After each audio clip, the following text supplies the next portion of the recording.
Notre tournée s'inscrit dans le cadre de situer l'opinion publique par rapport à tout ce qui se passe aujourd'hui en matière de gestion de notre pays. C'est obligatoire à nous et un devoir d'aller vers ceux qui ne comprennent pas, ceux qui sont un peu déconnectés de l'actualité nationale. Le premier point sur lequel je vais intervenir, c'est par rapport au nouveau code électoral qui est voté à l'Assemblée nationale il y a 2 à 3 jours et qui viole même la constitution de notre pays.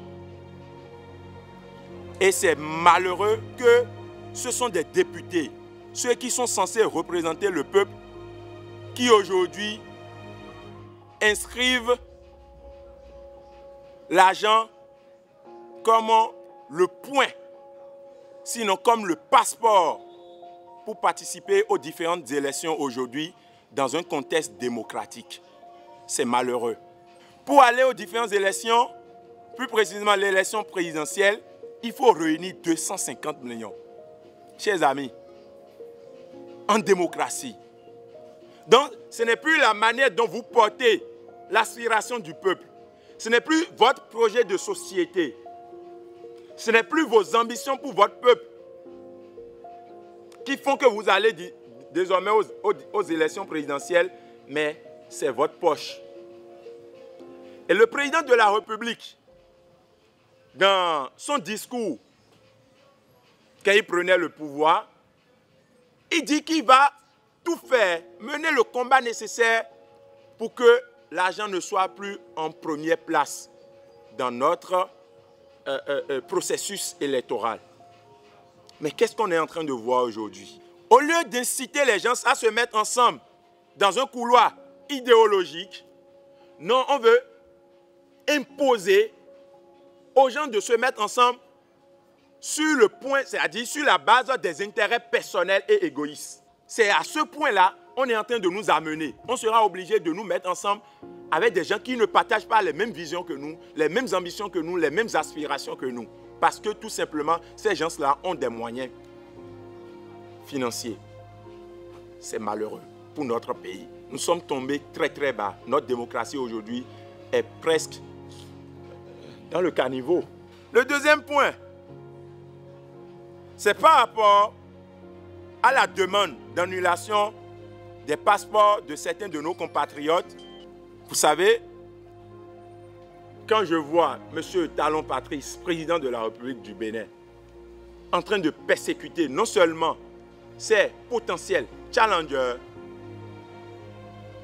mais également le peuple, je me dis, est-ce qu'à un moment donné, ce monsieur n'a pas oublié d'où il vient?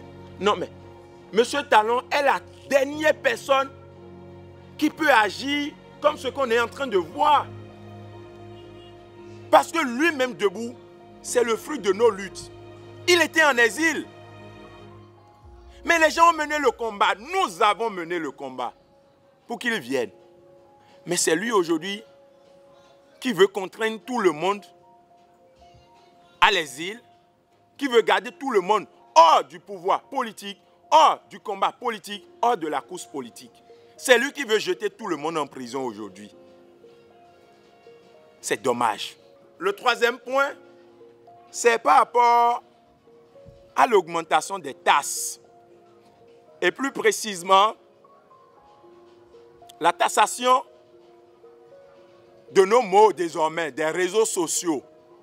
Parce qu'on sait que le gouvernement a perdu l'opinion au niveau des réseaux sociaux. On veut nous empêcher de désormais surfer sur Facebook, sur WhatsApp, sur YouTube, sur Instagram et autres. C'est tout simplement l'article 26 de notre Constitution qui est violé. L'État en réalité est garant de la liberté d'expression. Les gens doivent pouvoir s'exprimer.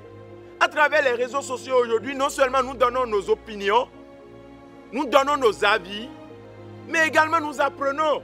Et encore une fois, le président de la République a oublié d'où il vient. Parce que Ceux qui ont vraiment fait le régime Talon Patrice, c'est les web activistes. C'est sur les réseaux sociaux. Même au cours des résultats des élections, vous avez les résultats toc-toc. À Adjara tel, à Abomey tel. Donc avec les réseaux sociaux, on est arrivé à dissuader toute forme de fraude électorale. L'objectif du gouvernement, c'est de réduire tout le monde au silence. C'est d'empêcher désormais les gens à donner leur avis, à critiquer sur les réseaux sociaux. Par rapport au quatrième point, c'est le poison qui est en train de circuler aujourd'hui dans la main de nos parents paysans. Le glyphosate, en réalité, c'est un produit chimique qui vous permet d'enlever les mauvaises herbes. Et depuis plus de 40 ans, nos États, sinon tous les États du monde entier, utilisent ce produit. À un moment donné, certains ont analysé le produit et ils ont vu que c'était cancérigène. Ce même produit, nous avons reçu plus de 500 000 litres. Et c'est en train de circuler dans la main de nos agriculteurs, de nos parents, de nos mamans, sans aucune précaution. Il faut que le gouvernement retire ce produit du couloir d'utilisation. Le dernier point au niveau de l'actualité nationale, c'est cette affaire de nos frères joueurs et cuirayons.